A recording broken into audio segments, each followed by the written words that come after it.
स्वागत है आपका सद्भावना समाचार में। मैं हूं आपके साथ ज्योति कनौजिया। चलिए नजर डालते हैं खबरों की ओर।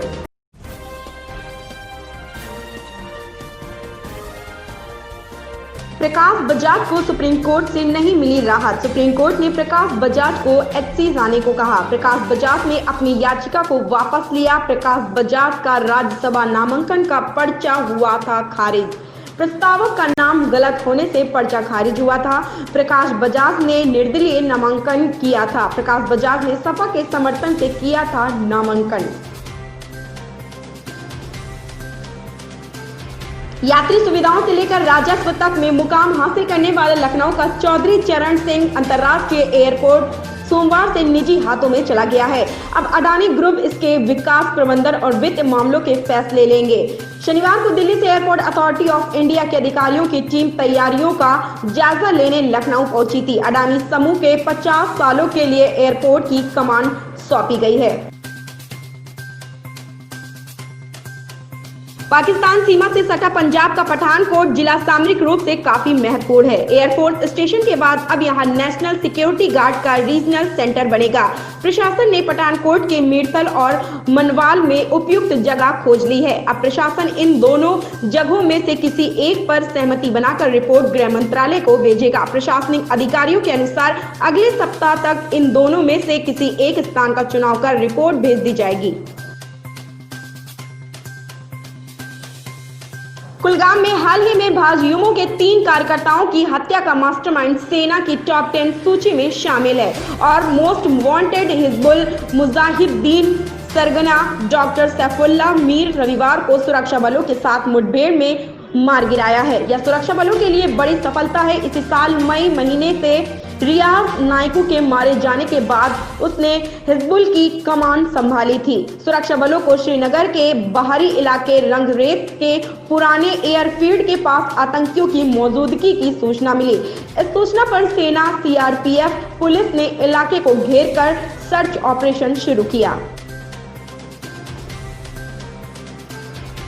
राजस्थान में सबसे पिछड़ा वर्ग एमबीसी में बैकलॉग की भर्तियां 5% आरक्षण सहित अन्य मांगों को लेकर गुर्जरों ने एक बार फिर से आंदोलन शुरू कर दिया। रविवार को रोडवेज के 5 बड़े डिपो दौसा, हिंडौन, करौली, भरतपुर और बयाना की लगभग 220 बसों को रोक दिया गया। वहीं भरतपुर, करौली, दौसा, सवाई माधोपुर और जयपुर जिले की कई तहसीलों में इंटरनेट सेवाएं बंद हैं। कर्नल किलौड़ी सिंह बैंसला के गुट के लोग रविवार को रेलवे ट्रैक पर धरने पर बैठ गए हैं। उनका ये धरना आज भी जारी है। बिहार विधानसभा के लिए मंगलवार को दूसरे चरण के लिए मतदान होना है। इसके मद्देनजर सभी पार्टियों के बीच एक दूसरे पर आरोप लगाने का दौर जारी है। नेताओं के बीच जुबानी जंग भी चल रही है। इसी बीच लोक जनशक्ति पार्टी लोजपा के राष्ट्रीय अध्यक्ष चिराग पासवान ने मुख्यमंत्री नीतीश कुमार पर निशाना साधा है। इसके अलावा पार्टी ने एक नया चुनावी नारा दिया है। ये नारा है, नीतीश कुआं तो तेजस्वी खाई, लोजपा भाजपा सरकार बनाई। उत्तर प्रदेश के बहराइच में हुए भीषण सड़क हादसे में 6 लोगों की मौत हो गई। सड़क दुर्घटना में 10 लोग घायल भी हुए। जानकारी के अनुसार गोंडा बहराइच राजमार्ग पर शिवदहा मोड़ के पास यात्रियों से भरी वैन को अज्ञात वाहन ने सोमवार सुबह टक्कर मार दी, जिसके बाद वाहन के अनियंत्रित होकर पलट जाने से 6 यात्रियों की घटनास्थल पर ही दर्दनाक मौत हो गई, जबकि 10 लोगों को इलाज के लिए जिला अस्पताल लाया गया है।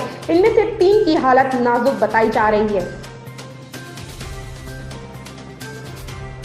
कांग्रेस नेता राहुल गांधी कृषि कानूनों को लेकर लगातार प्रधानमंत्री नरेंद्र मोदी पर निशाना साध रहे हैं। राहुल गांधी ने नए कृषि कानूनों को किसानों, मजदूरों और देश के नींव को कमजोर करने वाला बता चुके हैं। इसी कड़ी में कांग्रेस नेता ने एक बार फिर पीएम मोदी पर निशाना साधा।